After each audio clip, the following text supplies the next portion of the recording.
A revolução na educação já começou e nós fazemos parte dessa história. Quem diria, por exemplo, que eu, Marli Andrade, lá de Capelinha, do Vale do Jequitinhonha, que fez a primeira faculdade lá na Unimontes, em Montes Claros, com todas as dificuldades, que lá nos anos 2000 ouvia que a educação precisava passar por uma revolução. Todos os professores repetiam muito isso, mostravam as necessidades. Quem diria que hoje, em 2021, nós estaríamos de fato vivenciando todas essas mudanças de uma forma bem dramática que nós estamos vivendo. Quem não está sofrendo com tudo isso que está acontecendo está fingindo, embora de vez em quando a gente tenta fingir para dar conta de superar e recuperar o fôlego, ou então está bem doente mesmo da mente porque está sem um pingo de empatia. Porque de fato nós estamos todos sofrendo muito com tudo isso que está acontecendo e principalmente com tudo que está acontecendo na educação. Porém, nós precisamos enxergar que essa revolução na educação que já se fazia necessária, agora com a pandemia, nós aceleramos esse processo e temos alguns referenciais que, misturados com a pandemia, que são as nossas legislações atuais, vão norteando o processo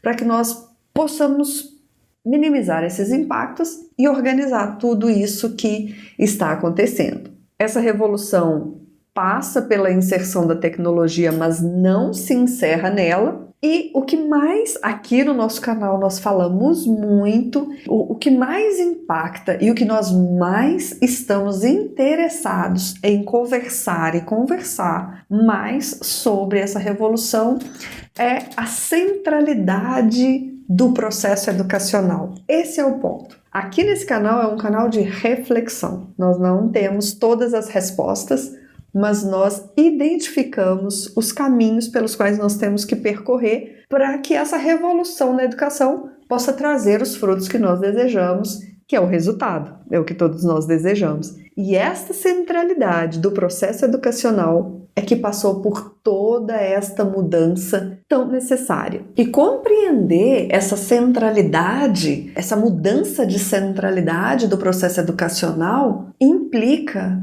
compreender que faz toda a diferença, que a centralidade hoje é no aluno e não no conteúdo. Nós vivenciamos uma educação por muito tempo em que nós tínhamos que ensinar aquela lista de descritores para os nossos alunos. E agora nós compreendemos que nós temos que fazer o inverso, colocar o aluno no centro do processo, observar e a partir daí trabalhar. Essa revolução passa por entender que a centralidade no aluno tira o foco do conteúdo, coloca o foco no que o aluno precisa aprender, então nós tiramos também o foco daquilo que nós íamos ensinar. Eu preciso dar aula, e aquela lista de descritores já não é tão o foco do meu trabalho, e sim aquilo que o menino precisa aprender. Então eu saio de um ideal de aluno e passo para um progresso do aluno a partir dele mesmo. Isso é muito simples de entender quando nós compreendemos a palavra protagonismo. O protagonismo é quando o professor é protagonista da sua sala de aula, descobrindo quais as aprendizagens necessárias do seu aluno, que será protagonista no seu processo de aprendizagem. Então percebam que essa é a verdadeira revolução da educação. A verdadeira revolução da educação é focar no resultado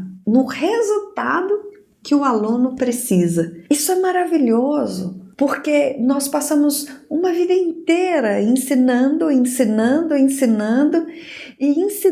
aquele menino, mesmo que ele não tenha aprendido os pré-requisitos anteriores. Porque se eu estou nesse ano, eu tenho que ensinar os descritores deste ano. Com a BNCC, com essa revolução na educação, e principalmente com a pandemia que veio evidenciar essas necessidades, nós então vamos focar exatamente na realidade. Nós vamos focar não no que eu tenho que ensinar, e sim no que o menino precisa aprender. Esse contexto nos faz pegar de referência as novas legislações. E as novas legislações, elas nos dão dois caminhos. O caminho do acolhimento socioemocional e o caminho da avaliação. Percebam, primeiro, acolhimento socioemocional. Segundo, avaliação de como eles estão. O que significa isso? Significa que nós vamos escutar esses alunos, nós vamos identificar, percebam, acolhimento socioemocional me dá como estratégia a escuta. A avaliação me dá como estratégia identificar, saber o marco zero ali daqueles alunos. E identificar não só o que ele não sabe, não só o que ele regrediu, mas identificar também o que ele aprendeu. Porque nós aprendemos, sim, nesse momento que nós estamos em distanciamento físico, não estamos indo às escolas, ou começamos a ir e voltamos, e fechou de novo, e abriu de novo. O que nós aprendemos com tudo isso? Então, quando nós acolhemos de forma socioemocional, escutando, identificando, percebendo qual sofreu mais, qual evoluiu mais, porque tem aluno que evoluiu sim. E nós vamos então identificar grupos de ajuda. Então esse momento, essa revolução, ela não passa só pela mudança de legislação, pela mudança do processo pedagógico, metodológico, ela passa também por mudança comportamental. Isso é uma revolução. Revolução que, nos mínimos detalhes e também nos grandes detalhes, em como esses alunos vão voltar e se relacionar, e como, por exemplo, o vilão que era o celular, que na escola ninguém podia ligar o celular, se ligasse ia para a diretoria, e agora o celular passa a ser um recurso dentro da sala de aula e nesse contato também fora da sala de aula. Questões polêmicas também, por exemplo, que não era muito claro que nós poderíamos assumir, admitir que aquele aluno nosso não sabia determinadas questões daquele ano. E agora nós temos que enxergar essa realidade. Porque em nenhuma legislação diz você tem que passar esse menino mesmo que ele não saiba.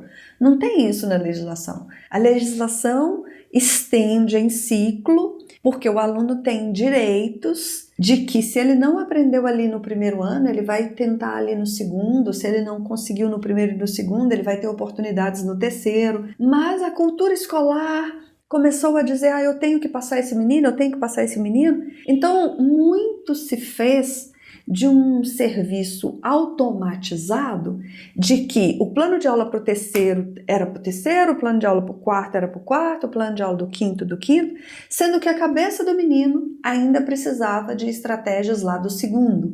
Isso sempre foi algo complexo na escola, que não é todo mundo que gosta de falar sobre isso. E a gente sempre estava repetindo. É como se, eu coloco entre aspas, mas é como se nós tivéssemos que parar tudo e recuperar esse aluno. A aprendizagem se dá a partir do momento que nós entendemos qual o nível que esse aluno está. A partir do nível que ele está, nós vamos sanar aquelas dificuldades e aí ele vai avançar. Enquanto nós ficássemos naquele processo de desconsiderar como que ele está e tentar ensinar aquele ideal, vou dar um exemplo mais simples que todos na escola passam por ele. Vamos preencher essa ficha. Se esse aluno aqui não conseguiu alcançar tudo dessa ficha, ele não é um aluno adequado, ele não é um aluno ideal. A ficha é o ideal. Agora, com a revolução da educação, a partir da BNCC e a partir desse contexto que nós estamos vivendo, não tem essa de ficha, tem a da realidade. Chegaram os alunos, o que ele não sabe, o que ele regrediu, o que ele sabe. Então, a partir daqui, nós vamos continuar avançando, que são aqueles parâmetros ali para cada ano que a BNCC e o currículo referência, no nosso caso aqui de Minas Gerais, traz para nós. Esse momento que nós estamos vivendo, eu assemelho o que a escola vai passar com esse canal, por exemplo. Esse canal aqui não é um canal de respostas, é um canal de reflexão. Nós estamos em momentos de reflexão. Às vezes uma frase, uma colocação, um estudo, uma ideia, uma linha de raciocínio que nós colocamos aqui no canal te dá um insight e você cria uma solução para um problema que está aí na sua escola, que está aí na sua sala de aula. Mas as respostas estão dentro de vocês, porque vocês têm muito mais habilidade, porque vocês têm o conhecimento do marco zero dos seus alunos e nós aqui não temos. Então as respostas antigas, elas não vão responder a essas perguntas novas. Nós estamos fazendo novas perguntas e para isso nós teremos novas respostas. E essas respostas, elas são muito subjetivas, elas são muito individuais e elas no máximo estão ali dentro da sua sala de aula. E muitas vezes, dentro da sua sala de aula, talvez você não identifica a solução, mas conversando com os alunos, um vai dar a solução para o outro. Porque diante de todas essas dificuldades, nós ainda estamos otimistas com relação à educação. Porque não tinha um outro momento mais necessário de ter a BNCC e um currículo referência, no nosso caso aqui, referência de Minas Gerais, do que esse momento da pandemia. Então nós estamos com os problemas causados pela falta de aulas presenciais. Nós vamos ter as avaliações dos nossos alunos e a nossa bússola é o quê? A BNCC. O nosso percurso vai ser quem? O currículo referência de Minas Gerais. As experiências exitosas que um professor e outro professor vai apresentando e os próprios alunos e os artigos que estão sendo disponibilizados, tudo isso vai nos ajudar a resolver esses problemas. Porque lembrem-se sempre, nós estamos vivendo a ciência ao vivo. Algumas pessoas não estão dando a grandiosidade da complexidade que é viver uma pandemia. Mas logo, logo, a hora que passar tudo que nós estamos vivendo, nós vamos ter uma clareza maior do perigo que nós passamos, das dificuldades que nós enfrentamos e o quanto que nós fomos fortes. E ser forte não significa ter todas as respostas, estar equilibrado emocionalmente, feliz. Não! Ser forte significa aceitar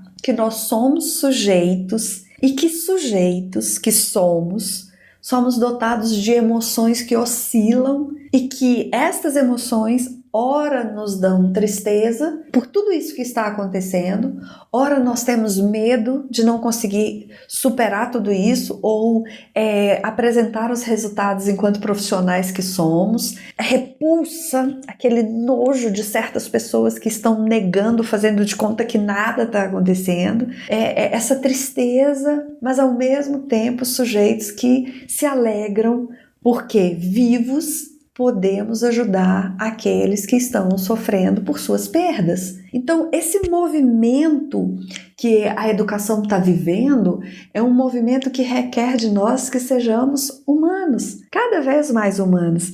E é isso que esse canal aqui propõe. Ele propõe que nós façamos uma reflexão. Aqui nós fazemos uma reflexão semanal. Aqui nós colocamos vídeos semanais, nós postamos aqui também no canal as lives que acontecem quarta-feira, com o tema Saúde Mental Hoje, voltado justamente para o sujeito que está vivendo tudo isso e mesmo assim precisa estar forte para ajudar a reconstruir ou construir uma nova educação, ou então passar por essa revolução trazendo novos horizontes para a educação, mas ao mesmo tempo um canal que tenta mostrar alguns caminhos, mas que deixa bem claro que o caminho ideal é aquele caminho que você aí na sua cidade, na sua escola, na sua sala de aula, identificou e tem a sensibilidade de entender que é o melhor. A gente fala aqui de legislação, de ideias, de entusiasmo, chama todo mundo para reflexão, mas o que nós mais queremos é que vocês sejam empoderados o suficientes para acreditar que as respostas melhores vêm aí de onde vocês estão, a partir da escuta que vocês fazem, inclusive com os seus alunos. Vamos continuar nesse propósito otimista de que nós vamos sim colher muitos frutos, independente de todos esses desafios que nós estamos vivendo. Se você está passando aqui hoje e ainda não se inscreveu no canal, se inscreva, compartilhe com os amigos, curtam aí e comentem, porque assim a internet vai entregar esse canal para mais pessoas e nós vamos continuar esse nosso debate aqui, um amparando o outro, porque a revolução da educação já começou e nós fazemos parte dessa história. Um grande abraço a todos e até a próxima semana.